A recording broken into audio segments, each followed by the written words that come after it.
Hello everyone, myself Dr. Sonam Gupta, working as a professor in the Department of Computer Science and Engineering. So today we are going to discuss XaaS for the cloud computing. Let's see what is XaaS. XaaS, which we all know that it is everything as a service, or we can say anything as a service. So it is a collective term referring to both of these, anything as a service or everything as a service. It recognizes the vast number of products, the tools and the technologies that the vendors are going to deliver to users as a service over the network. That is, network means the internet. And rather than providing it locally or on site, it is providing it within an enterprise. Now, we are having various examples of XaaS, but the most commonly used stack, which is used in everything as a service, it is generally the three cloud computing models which we have discussed over again and again. That is software as a service, platform as a service, and infrastructure as a service. So, software as a service, platform as a service, and infrastructure as a service, they are the top models which are being built. And if I combine all these top models and the various services they are giving, so it will come under the umbrella of everything as a service. Now, this is the model for everything as a service. Like we are having software as a service, database as a service, network as a service, platform as a service, stack as a service, infrastructure as a service, healthcare as a service, common as a service. So, we can see that enterprise as a service as well. So, this is the basic services, and it is all the services basically we can say which are being provided from the cloud. But the base for the cloud computing, it will remain the same. That is the three models which we have termed as a cloud computing stack as well. That is infrastructure as a service, software as a service, and the platform as a service. Now, if we talk about everything which we can access over internet through the cloud, so these all will the things, whether the healthcare, medical, and the software, media, every information will be over here. Now, let's discuss it one by one. Hardware as a service. It is the managed service providers which we term as MSP, and it owns some hardware and install on the customer's sites on demand. Customers utilize the hardware in accordance with the service level agreements, which is SLA. This pay as you go model, it is similar to leasing as well, and we can compare it with infrastructure as a service when the computing resources are located at the managed service provider's site, and they are used to provide the users as virtual equivalents, or we can say the physical hardware. The hardware as a service model, it is a cost effective model for small and mid-sized businesses. So, if we are dealing with only hardwares, we require only hardware side, then we term it as a hardware as a service. Next is CaaS. CaaS is communication as a service. So, this model, it includes different types of communication solutions. Like one solution we know is VoIP. VoIP is voice over IP or the internet telephony. IM, that is the instant messaging, video conferencing applications that are typically hosted in the vendor's cloud. Now, a company, it can selectively deploy communication apps that best suits the current needs for a certain period, and then they pay for this usage period only. Now, this approach, it is cost effective, and it also reduces the expenses for short time communication needs as well, because we do not need to have a full bulky setup every time. Next is DAS. DAS is desktop as a service. Here, the desktops are delivered as virtual services along with the applications which are needed for the use. And in this way, a client, it can work on a personal computer using the computing capacities of third-party servers, and it can be more powerful than that of the PC. A desktop as a service, it is typically responsible for storing, securing, and backup of the user data. And we can also deliver upgrades for all the supported desktop apps as well. Next is SCCAS, it is security as a service. Now, this particular model, it is outsourced security management. Here, a provider integrates these security services into our company's infrastructure, and then it will deliver them over the internet. Now, what can be these services? They can include antivirus, encryptions, authentications, intrusion detection solutions, and many more are there which can be included in it. Next is again HAS. This is healthcare as a service. First one, HAS, was hardware as a service. So healthcare as a service means monitoring health 24/7, maintaining our own EMRs. So with EMR, that is the electronic medical record, and hospital information system, the healthcare industry, it is transforming into HAS, which is healthcare as a service. The medical treatments, it is becoming more data driven and patient centric. So these are because of these wearables, the IoTs which we are having, and we are having online consultations with doctors, medicine delivery at our doorstep, lab samples can be taken from our home, access to our medical records 24/7. So by this help of this healthcare as a service, we are almost all categories of citizens to get qualified for the medical help. Anyone can get the medical help very easily. Next is TAS, which is transportation as a service. Now, the important trends of modern security society, these are mobility and freedom of transportation at different distances also. So, like we are having these Uber, Ola, these are the examples of this transport as a service. So, it is a part of the industry and it is transforming into this transport as a service model. Like car sharing, we can rent the car through the service apps. Uber taxi services is an example. Ola services, this is also an example of the transportation as a service. Next is database as a service, which is DBAS.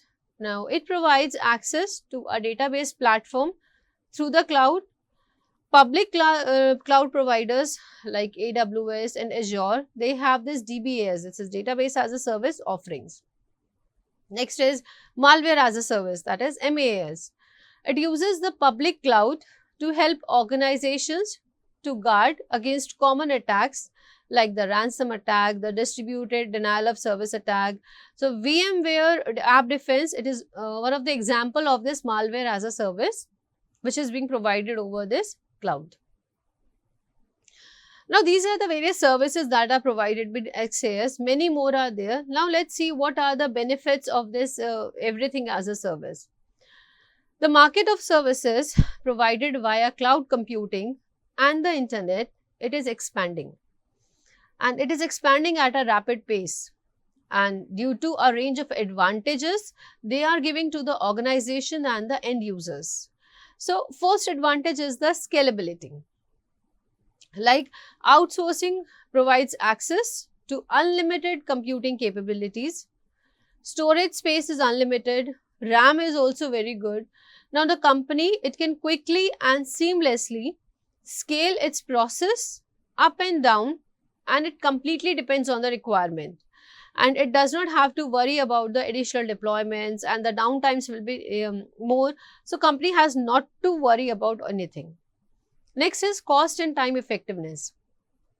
A company, it doesn't purchase its personal equipment. So, it does not have to deploy it. Thereby, it is saving lots of money and time. So, this is basically we say pay as you go model. So, this is very much beneficial for us. It is also focusing on the core competencies. So, there is no need to set up the apps, the programs, or we say to conduct the trainings, or for the employees as well who are going to use it. Consequently, they can concentrate on their direct duties and they can achieve better performance. It is also giving high quality of service. Why? Because now the professionals support and they maintain our own infrastructure and system. And they provide latest update and all the emerging technologies, guaranteeing all the quality of services. So, the quality of service is also improved. It is having better customer experience. So, increased customer loyalty. But they are not without flaws. The major drawback of this XAS, it is related to end users, and it is a concern of security of personal data and risk of massive data loss. Because many consumers, they are afraid to fully depend on the cloud providers and to lose their control over the business, because all the data has been transferred to that particular cloud.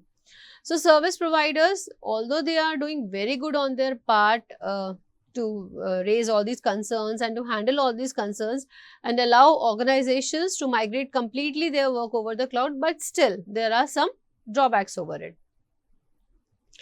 Now we are having certain deployment model of everything as a service. So the deployment model, it defines the type of access to the cloud, like how the cloud is located, where the cloud is located, and all those things. A cloud deployment model, it is a specific configuration of environment parameters like the accessibility, proprietorship of the deployment infrastructure, and the storage size. Now, what does that mean? That means that the deployment types, it vary depending on who is controlling the infrastructure and where that particular infrastructure is located. Now, based on this, cloud can have 4 types of access: public, private, hybrid, and community. So, we will be seeing all these things one by one. The first one, it is the public cloud. The type of cloud services which is provided for the public, that is the public cloud. Here, the customers do not have any control over the location of the infrastructure. The location can be placed anywhere. And it is based on a shared cost model for all the users, or in the form of licensing policy, like pay as you are going to use it. Public deployment models in the cloud, they are perfect for organizations with growing and fluctuating demands. And it is also popular among businesses of all sizes for their web applications, web mail, storage of non-sensitive data. The public cloud deployment model, this is the first choice for businesses with a low privacy concerns when it comes to popular public deployment models like Amazon EC2 we are having. This is a top service provider according to the ZDNet. Microsoft Azure we are having, Google App Engine, IBM, and many more are there which are giving this particular cloud services. There are few advantages of using this public model. So, it is a hassle-free infrastructure management. So, having a third party which is running your own cloud infrastructure, it is very convenient. We do not have to develop and maintain our software, because who are doing this? A service provider is doing this for us. Along with this, we are having an infrastructure setup, and the cases are very much uncomplicated for it. It is having high scalability. We can easily extend the cloud's capacity on our own company requirement, and it will increase to it. Reduced cost. We only pay for the services as we use. So, there is no need for to invest in the hardware or the software. 24/7 uptime, the extensive network or the provider service. So, we are having 24/7 uptime as well. Now, what are the disadvantages of public cloud? Because all the data has been stored over the public, so there must be some disadvantages as well. So, first disadvantage, it is the compromised reliability. The same server network, it is also meant to ensure against failure. But sometimes public clouds experiences outages and malfunctions as well. Like in 2016 Salesforce CRM disruption that caused a storage collapse. So, that is a disadvantage.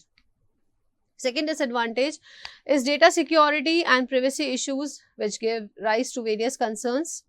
And the third, it is the lack of the bespoke services, because we are having a standardized service options, and if we are having more complex requirement, like I want some services according to my organization, and that needs to be changed. So, that cannot be done over a public cloud, because we are having fixed rules, fixed infrastructure where we have to fit in. The cloud is not going to be fit in according to my needs.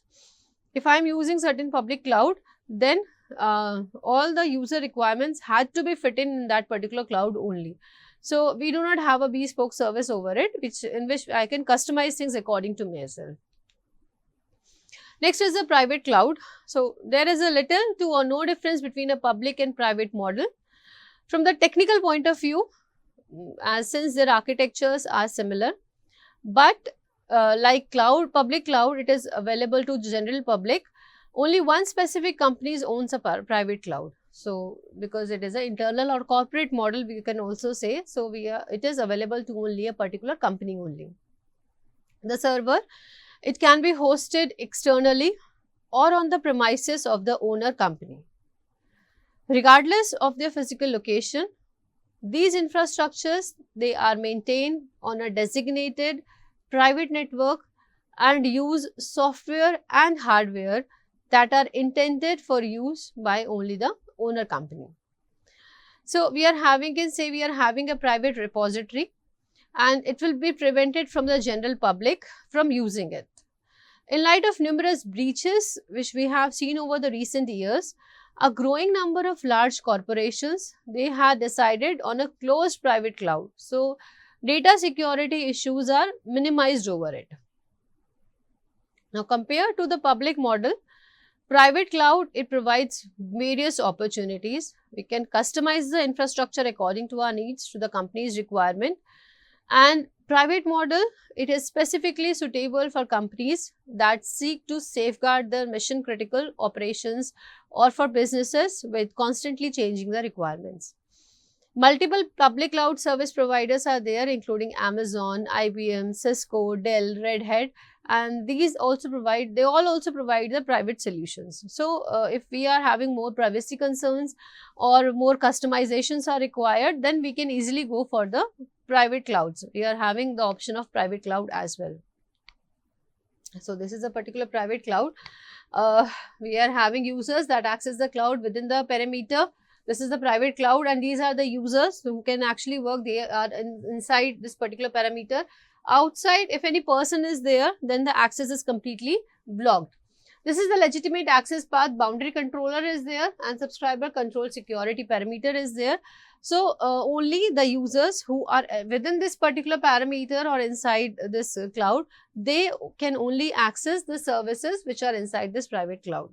So, security, no doubt, it has been increased over here, but the thing is that we cannot access the data anywhere, anytime. So, this is again a concern if you are talking about a cloud, but if the concern is for security and for the customizations, then private cloud can go for it.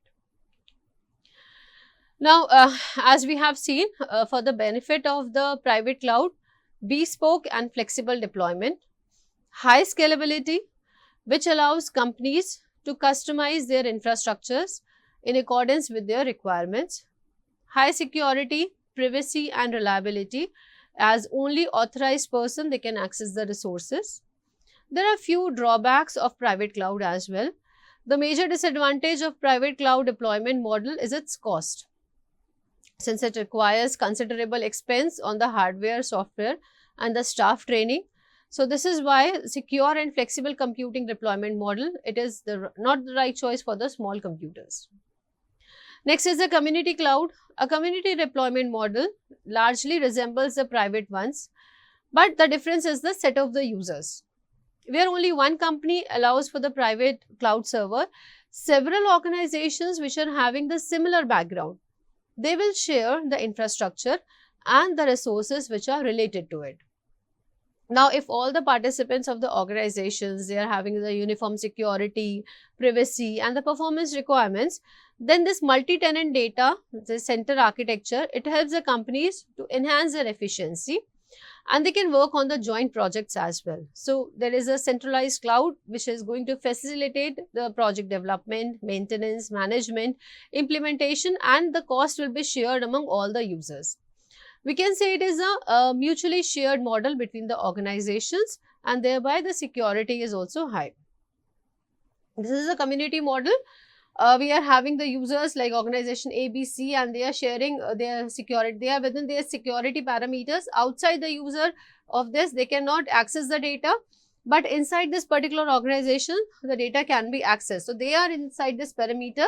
So, data can be accessed through it very easily, but all the users who are beyond this parameter, who are not in these communities, they cannot access the data. Now, again, the advantages are cost reduction, security is improved, data sharing is enhanced. The shortcomings include high cost, which is compared to the public deployment, no doubt, and sharing of the fixed storage and the bandwidth capacity. Next is the hybrid cloud. Hybrid cloud, we can say it is a mix of all these three: public, private and community. Now, what happens in it? It allows the companies to mix and match the facets of all these three. So, by locating the mission critical workloads, we can have a secure private cloud, and if it is not much critical, then we can go it for the public cloud. If I want to share the data, then it is for the community cloud. So hybrid, it is a combination of all these three. Benefits are the improved security, privacy is improved because private can be used, enhanced scalability and flexibility, as and when what is my requirement, what is my demand, I can easily change to it, and reasonable pricing is also there over it. So these are all the steps, advantages, disadvantages, which we have discussed just now. Thank you.